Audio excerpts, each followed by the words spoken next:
First of all, we will see how to find the integration using geometry. So we will not use the integration formulas. As we know that integration means area under the curve. उसके लिए हम देखेंगे कि कौन सा function दिया हुआ है और उस फंक्शन का ग्राफ किस शेप का है। अगर वो लीनियर फंक्शन है तो स्ट्रेट लाइन होगा ग्राफ और उसके अंडर एरिया फाइंड करना होगा। इसी तरह से डिफरेंट फंक्शन होगा, या आपके पास स्केयर बन सकता है, ट्राइंगल बन सकता है। जिस भी टाइप की शेप होगी हम उस शेप का फार्मूला लगाएंगे without using the formulas of integration. So this is how we will find the area using the geometry. Sketch the region whose area is represented by a definite integral and evaluate the integral using an appropriate formula from geometry. अब इसमें क्या करना है, integrate करना है 1 से लेके 4 तक, और यहाँ पे फंक्शन जो दिया है वो सिर्फ 2 फंक्शन दिया हुआ है. You have to find the integration of the function from 1 to 4 2 dx, and you have to find the integration using the geometry of the function. Geometry means कि उसका ग्राफ आपने बनाना है और उससे इसका फाइंड करना है. अब आपको पता है कि इंटीग्रेशन अगर हो 1 से 4 तक, इस मीन कि this is area under the curve. You have to find the area under the curve between 1 to 4. Okay, so first of all we will make the graph of this. So how can be the graph of this function? यहाँ पे function है just 2. 2 का मतलब है कि अगर आप x की कोई भी वैल्यू हो तो फंक्शन सिर्फ 2 ही रहेगा. तो कहाँ पे, यहाँ पे लेट्स सपोज y1 है, यहाँ पे y2 है, तो y की वैल्यू 2 ही रहेगी what ever the x value you have, क्योंकि इसमें x है ही नहीं जो आपने x रिप्लेस करना है. तो 2 फंक्शन एक कांस्टेंट फंक्शन है, तो कांस्टेंट फंक्शन का ग्राफ कैसा होता है, वैसे हॉरिजॉन्टल लाइन होगी कांस्टेंट फंक्शन का ग्राफ, क्योंकि x की तमाम वैल्यूज के लिए फंक्शन का ग्राफ ये रहेगा. अब आपने इस लाइन के नीचे का एरिया फाइंड करना है, कहाँ से लेके कहाँ तक, 1 से लेके 4 तक. So this is 1 and let's suppose 2 3 4. So between 1 to 4 you have to find the area. So यहाँ से लेके यहाँ तक आपने एरिया निकालना है. We have to find the area between this curve. This shape is like a rectangle shape. How much the length is? 1 से लेके 4. The length is 3 and the width is 2. So 2. the answer will be 2 times 3 which is 6. That's it. We don't need to integrate it. Okay, तो geometry के method से अगर आपको कहें तो आपने इस तरीके से करना है. उसके लिए आपको ये पता होना चाहिए कि वो जो फंक्शन दिया हुआ है उसका ग्राफ कैसा होगा. तो अब आप ये कुछ क्वेश्चंस हैं यहाँ पे, यहाँ से देख के बताइए. जैसे कि ये x+2, तो x+2 का ग्राफ किस तरह का होगा, तो -1 और 2 के दरमियान हम इसकी इंटीग्रेशन फाइंड आउट करते हैं. -1 and 2 and we have the function x+2. तो इसके लिए आपने पहले ग्राफ बनाना है. अब ग्राफ कैसे बनेगा, ग्राफ आप पॉइंट को माइंड में भी रख के ग्राफ बना सकते हैं कि जब x 0 होगा तो y की वैल्यू क्या होगी, तो x0 y2, x1 y3, when x is 1 y is 3. तो एक पॉइंट इधर होगा, फिर एक पॉइंट इधर होगा, फिर when x is 2 y is 4, so point will be here, and when x is -1, the -1 plus 2 it will be 1. तो when x is -1 y is 1. तो यहाँ पे तो यानी ग्राफ अगर आप देखें तो वो यहाँ से इस तरह से जा रहा है, राइट.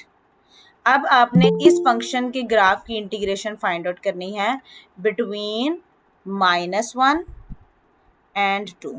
इसके दरमियान इंटीग्रेशन फाइंड करनी है. तो इसके दरमियान इंटीग्रेशन निकालने के लिए आपको बेसिकली इस पार्ट की इंटीग्रेशन चाहिए. अब इसमें आपके पास शेप किस तरह से बन रही है बिटवीन -1 एंड 2. अब -1 एंड 2 के लिए हम इस कॉर्नर तक नहीं पहुंच सकते. अगर तो हम इस कॉर्नर तक पहुंच जाते तो ये ट्राइंगुलर शेप बन जानी थी, और ट्राइंगुलर शेप का एरिया होता है half time base time height. मगर हमने सिर्फ -1 तक जाना, तो हमारी जो एरिया फाइंड करने का जो इंटरवल है वो -1 से 2 तक जाता है, और वो हमारे पास ये वाली शेप बनती है. अगर इस शेप को देखा जाए तो ये शेप को इस तरह से बन रही है. अब इस तरह की शेप को क्या कहा जाता है, ये जो शेप है इसे कहते हैं ट्रेपीजियम. जो ट्रेपीजियम शेप होती है वो इस तरह की शेप होती है कि उसमें 2 साइड जो है वो पैरेलल होती हैं और जो 2 साइड्स हैं वो नॉन पैरेलल होती हैं. तो ये ट्रेपीजियम शेप है, और ट्रेपीजियम शेप का फार्मूला होता है 1/2 बेस 1 प्लस बेस 2. यानी कि ये जो 2 पैरेलल साइड हैं इनको एक को कहेंगे बेस 1, एक को कहेंगे बेस 2 एंड टाइम्स हाइट, और हाइट क्या होगी, इन दोनों के दरमियान जो डिस्टेंस है वो एक्चुअली हाइट होती है। तो this is the formula for trapezium. So trapezium formula is base 1 plus base 2 times height and divided by 2। So we use this formula. अब मुझे ये बताइए कि इसकी बेस 1 कितनी है, यहाँ से लेके यहाँ तक कितना डिस्टेंस है, क्योंकि इसमें y एक्सिस 1 है, -1 पे इसका आंसर 1 आ रहा था, तो this height is 1, this is 1 and base 2 is from this point to this point, तो 2 पे इसका आंसर 4 था, यानी कि ये 4 हाइट है, base 2 is actually 4। Okay, and how much the distance between them, distance है -1 से लेके 2 तक, -1 से 0 तक एक पॉइंट हो गया, एंड देन 0 से 2, सो 2 and 1 3, टोटल हाइट जो है, टोटल डिस्टेंस के दरमियान 3 है। So we use these thing to find the area of this shape. So this will be equals to 1 by 2 and base 1 is 1 plus base 2 is 4 and 4 plus 1 times height, and height is 3. 5 times 3 is 15. So this is 15 by 2, 7.5। और ये तब करना है जब geometry, अब यहाँ पे दी भी है y इज इक्वल टू 2 के लिए ये यहाँ से यहाँ तक है, y is equal to x plus 2 के लिए हमारे पास -1 से लेके 2 तक है। अब square root of 1 minus x square. अच्छा, एक पॉइंट ये है कि अगर आपको ये ना समझ आए कि ग्राफ कैसा बनेगा, तो एक तो तरीका ये है, जैसे मैंने आपको बताया कि आप कुछ पॉइंट्स ड्रॉ करें, टेबल भी बना सकते हैं, x की डिफरेंट वैल्यूज देते जाएं और y की डिफरेंट आंसर आते जाएंगे जब x इसी फंक्शन में पुट करते जाएं। जब x 0 है तो 0 प्लस 2 2 है, जब x 1 है तो इट्स 3, जब x 2 है तो इट्स 4। इसी तरीके से पॉइंट देके उन पॉइंट्स को लगा के ज्वाइन करते तो आपको पता चल जाएगा इसका ग्राफ कैसे है। पॉइंट्स हमेशा आप जो आपको इंटरवल दिया होगा ना -1 से 2, आप उतने ही पॉइंट्स लें। जैसे मैंने एक पॉइंट लिया था 1 2 0 1 2 और एक पॉइंट मैंने -1 लिया था, क्योंकि मुझे पता है कि मैंने सिर्फ -1 और 2 के दरमियान ही चेक करना, तो उसके दरमियान के ही पॉइंट्स लें। आपको उसके आगे पीछे बहुत ज़्यादा पॉइंट्स लेके चेक करने की ज़रूरत नहीं है।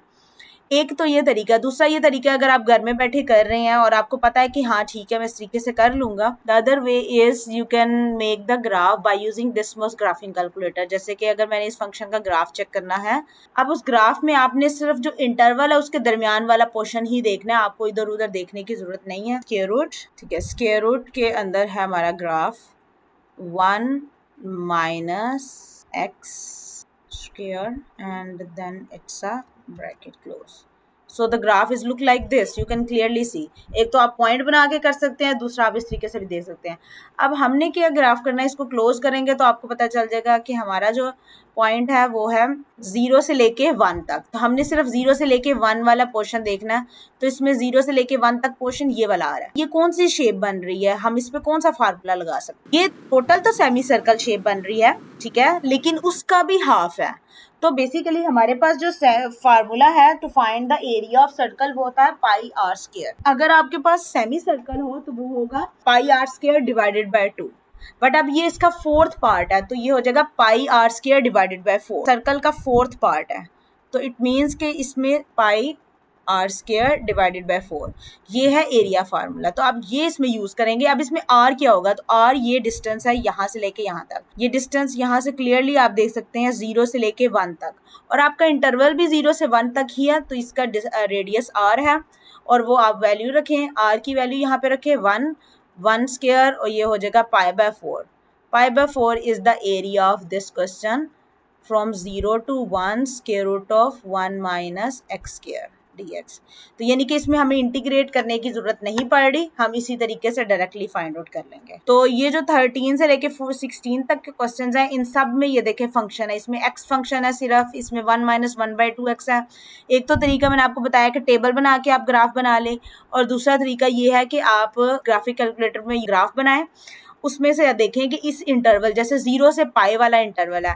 अच्छा, ये यहाँ पे देखिएगा 0 से पाई है, जबकि ग्राफिक कैलकुलेटर में आपको पाई नहीं दिया होता, नंबर्स में दिया होता है, 0 से पाई वैल्यू नहीं दी होती। तो पाई को आप डेसिमल में फाइंड आउट करके चेक कर सकते हैं कहाँ से कहाँ तक है। उसके अलावा आप ये भी कर सकते हैं कि आपको पता है कि कॉस की वैल्यू, आप टेबल इसका इस तरीके से बना सकते हैं। ये मैं एक आपको करके बता देती हूँ। 0 से पाई और आपने फाइंड करना है cause of x D x. तो कॉज ऑफ आपने 0 से स्टार्ट करना है पाई, तो आप 2 ले लें इंटरवल, एक्स की वैल्यू 0 पे कॉज 0 वो 1 होता है, पाई/2 पाई के दरमियान फिर पाई/2 होता है, तो वो वैल्यू लें जिनकी इजीली फाइंड आउट हो सकती है, जैसे कॉस पाई/2 वो 0 होता है, और उसके बाद पाई की वैल्यू कॉस पाई -1 होता है। तो अब आपने इसका ग्राफ बनाना है, हमें चाहिए 0 से पाई के दरमियान, तो हम ये वाला पोर्शन ही सिर्फ ले लेते हैं।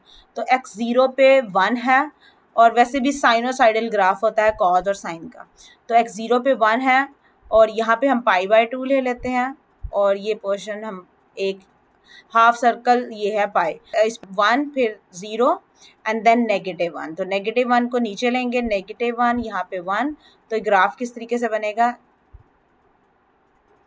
ऐसे ये ग्राफ बनेगा। अब आपने इस ग्राफ का आपने फाइंड आउट करना है एरिया। अब इस ग्राफ का कैसे फाइंड करेंगे, तो यहाँ पे गौर से देखें तो ये वही बन गया, ये वाला portion 1/4 part of the circle, and ये भी 1/4 पार्ट ऑफ द सर्कल हो गया, तो 2 1/4 पार्ट ऑफ द सर्कल बन गए हैं, बट ये दोनों सेम नहीं है।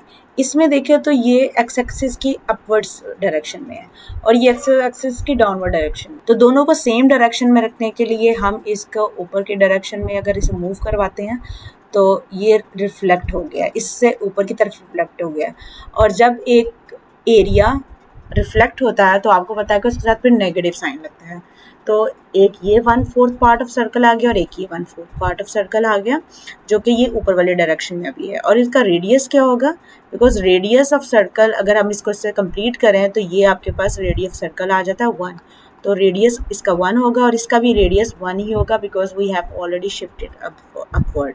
So there are two formulas will be used. So pi/4 pi r square divided by 4 plus the area of the second portion, but because of the reflecting we will use the negative sign, so minus pi r square divided by 4, and r is 1 here, तो हम इसमें 1 put करेंगे, तो ये हो जाएगा pi/4 minus pi/4 when r is equal to 1, so the answer will be pi/4 and pi/4 will be cancelled out, so answer will be 0. Area under the curve of this will be 0, so overall net area 0 होगा 0 से लेके पाई तक, because यहाँ पे दो आ रहे हैं different direction में, इसलिए ये दोनों एरियाज एक दूसरे को कैंसिल आउट कर देंगे, तो ओवरऑल जो इस फंक्शन का एरिया अंडर द कर्व है 0 से पाई के लिए वो 0 होगा। डेफिनेट इंटीग्रल की कुछ प्रॉपर्टीज हैं, जो प्रॉपर्टीज आप लोगों ने याद रखनी है। अगर आपके पास एक फंक्शन इस तरह से है जिसकी अपर और लोअर लिमिट दोनों सेम है, ऊपर वाली और नीचे वाली दोनों लिमिट सेम है, तो उसको आप सिंपल 0 के इक्वल रख देंगे, उसको आपको बिल्कुल सॉल्व करने की ज़रूरत नहीं है। दूसरी ये है कि अगर आप किसी फंक्शन में लिमिट को चेंज करते हैं, नीचे वाली लिमिट हमेशा छोटी होनी चाहिए, ऊपर वाली बड़ी, अगर वो ऊपर वाली नीचे वाली बड़ी लिमिट रख देते हैं, ऊपर वाली छोटी, तो हम उसमें लिमिट हमें चेंज करनी पड़ेगी। तो लिमिट चेंज करते हैं, बी से ए है तो इसको ए से बी बनाने के लिए आपको बाहर नेगेटिव साइन लगाना पड़ेगा, ये इसकी प्रॉपर्टी है। उसके अलावा आप इंटीग्रेशन को सेपरेट कर सकते हैं प्लस एंड माइनस में, ये आप लोगों को वैसे ही पता है, इंटीग्रेशन में हम सेपरेट कर सकते हैं। तीसरा ये है कि हम लिमिट को बीच में ब्रेक भी कर सकते हैं, ए से लेके बी तक, उसको ब्रेक करके ए से सी वाला और फिर सी से बी वाला। इसके रिलेटेड मैं क्वेश्चन आप लोगों को करवाऊंगी, ये मैं एआई वालों को करवा चुकी हूँ, इसलिए ये मैं आप लोगों को बाद में बताऊंगी। उसके साथ ही मैं आप लोगों को मीन वैल्यू थ्योरम भी करवा दूंगी।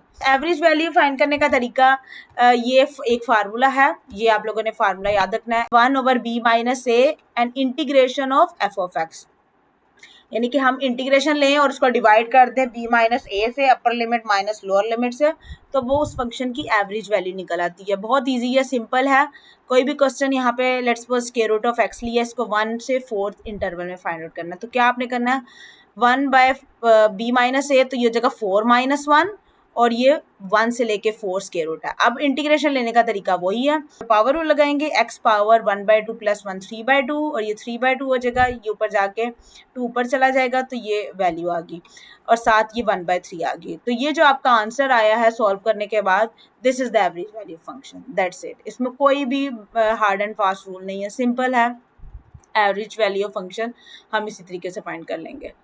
अब अगर आपको इस तरह का क्वेश्चन कोई दिया हो जिसमें ये वैल्यू वर्ड प्रॉब्लम की तरह है, तो उसमें आपने क्या करना है, यहाँ पे लिखा है a glass of lemonade with temperature 40 degree Fahrenheit is left to sit in a room whose temperature is constant 70 degree Fahrenheit. अच्छा, पहले 40 डिग्री था और फिर 70 डिग्री फ़ारेनहाइट हो गया. Using a principle called Newton law of cooling, one can show that if the temperature of lemon reaches 52 degree Fahrenheit in 1 hour, तो 70 था, वहां से 52 फ़ारेनहाइट में कन्वर्ट हो गया है, of the lemonade as the function of elapsed time t is model by the equation. तो ये इक्वेशन दी हुई है. इक्वेशन का मतलब है कि फंक्शन दिया हुआ है और ये फंक्शन टी की फॉर्म में दिया हुआ है. तो आपने क्या फाइंड करना, उन्होंने कहा ये कितने टाइम में कन्वर्ट हो जाता है. इंटरवल आप यहाँ पे दिया हुआ interval where T is degree Fahrenheit and T in hour. The graph of this equation shows in figure. Graph ना भी दिया हो तो आप लोगों को यहाँ कोई फंक्शन दिया हुआ है. And confirm everyday experience that the temperature of lemonade gradually approaches the temperature of room. Find the average temperature of the lemonade over the first 5 hours. तो फर्स्ट 5 आवर में वो कहाँ तक जाएगा, तो आपने ये सिंपल फाइंड आउट करना है. ये देखें, ये फंक्शन है, 0 से 5 लिमिट है, एवरेज वैल्यू फाइंड करनी है. तो ये ए है, ये बी है, 1/b माइनस ए करेंगे तो 5 आ जाएगा. Integration from 0 to 5 and 70 minus ये फंक्शन दे दिया. अब इसकी आपने इंटीग्रेशन करनी है.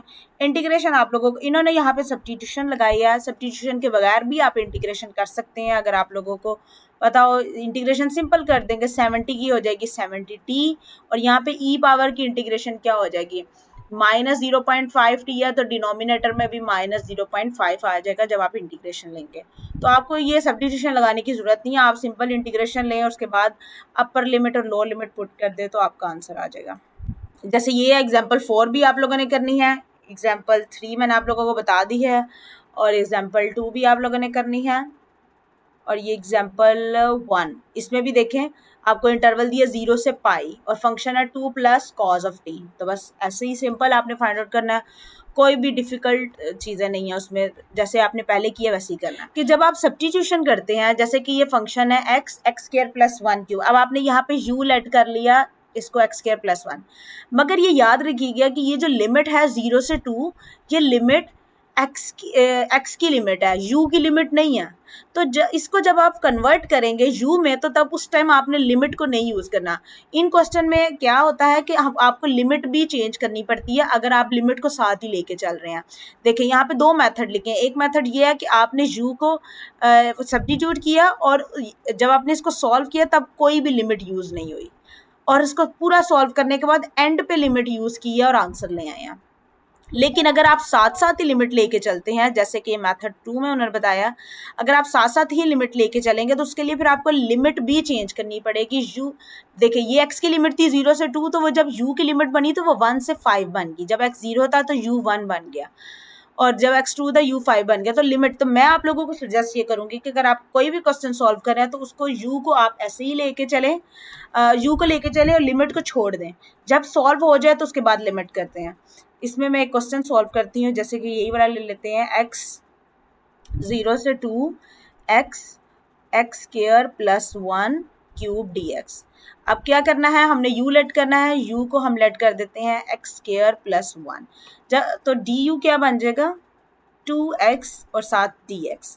अब देखिए x यहाँ पे पहले से पड़ा हुआ है, dx भी है मगर 2 नहीं है, तो 2 को तो जाके डिवाइड कर देते हैं. du divided by 2 is equal to x dx. अब क्या करना है, इस फंक्शन में x और dx की जगह पे हम लिखेंगे du/2 और इसकी जगह पे लिखेंगे u. तो ये हो जाएगा u cube du divided by 2. अब देखिए मैं लिमिट नहीं यूज करूंगी, मैं इसको ऐसे ही लेके चलूंगी. जब ये सॉल्व हो जाएगा फिर लिमिट यूज करना है और आपने भी ऐसे ही करना है. 1/2 को बाहर ले आए, u क्यूब की इंटीग्रेशन करेंगे तो u 4/4 हो जाएगा. अब जब इंटीग्रेट हो गया अभी भी लिमिट नहीं करनी यूज. अब क्या करना है, प्लस सी. अब इसको पहले x बनाएं, जब तक वो वापस x ना बने तब तक लिमिट वो नहीं यूज करनी. अब ये बन जाएगा x square plus 1 power 4, u की जगह पे वापस उसको पुट कर दिया, इसकी पावर 4. सॉरी हाँ c नहीं डालना था. अब ये यहाँ पे आपने c, क्योंकि ये इस तरह के क्वेश्चन जिनमें लिमिट होती है वहां पे आपको c यूज करने की जरूरत नहीं है. अब ये दोबारा से x बन गया, अब x बन गया, अब आप लिमिट यूज करें, अब लगाएं 0 से 2, 1/8 आपने अपर लिमिट पुट करनी है पहले फंक्शन के अंदर, फिर माइनस डालना है, फिर लोअर लिमिट पुट करनी है। इंटीग्रेशन वो सेम ही है, बस लिमिट्स लगाने का क्या है कि एंड पे आपने अपर और लोअर लिमिट पुट करनी है। तो एक्स स्क्वायर की जगह पे पहले 2 स्क्वायर रखें प्लस 1 पावर 4 माइनस 0 रखेंगे तो ये 1 रह जाएगा यहाँ पे, और इन दोनों को माइनस करें, 4 + 1 5 power 4 minus 1, 5 power 4 will be 625 minus 1 and divided by 8, और ये हो जाएगा 624 divided by 8, and if you will divide this one it would be 78. So this is the answer of 0 to 1 x square plus 1 cube dx. So this is how you can find the integration for a question in which the limits is given and you need to substitute. So substitution के जितने भी question है उसमें आपने limit को तब तक put नहीं करना जब तक वो दोबारा से x की फॉर्म में नहीं हो जाती।